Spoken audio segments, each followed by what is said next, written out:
Hamdan Zulfa soal pemilihan hakim MK. Saya sangat kecewa. Mantan Ketua Mahkamah Konstitusi, Hamdan Zulfa, menyatakan kekecewaan mendalam atas mekanisme pemilihan hakim konstitusi oleh DPR RI yang dinilai dilakukan tanpa proses seleksi yang transparan dan akuntabel. Kritik ini mencuat merespons penunjukan Adis Kadir yang diputuskan hanya dalam waktu singkat melalui rapat di Komisi 3 DPR. Hamdan menekankan bahwa posisi hakim konstitusi adalah jabatan yang sakral karena diisi oleh 9 orang terpilih yang dikategorikan sebagai negarawan. Ia menyayangkan jika pengisian jabatan sepenting itu dilakukan secara instan tanpa melalui pengujian yang layak. Apapun berkualitas atau tidak, saya tidak ukur dari situ. Tapi prosesnya saya sangat kecewa.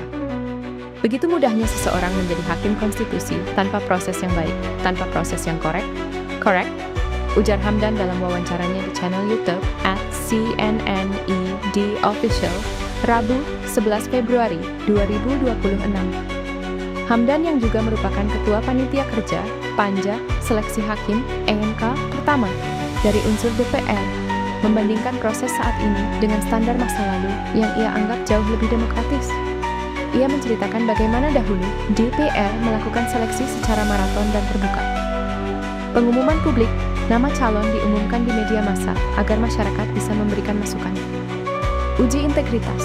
Proses seleksi tidak hanya formalitas, tetapi mendalami aspek integritas dan visi kenegaraan calon. Partisipasi luas.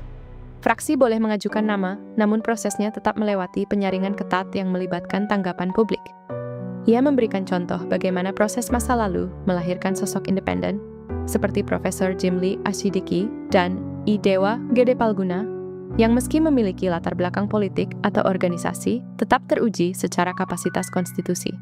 Hamdan menegaskan bahwa kritik utamanya bukan semata-mata meragukan kapasitas personal tokoh yang terpilih, melainkan pada rusaknya prosedur rekrutmen jabatan publik.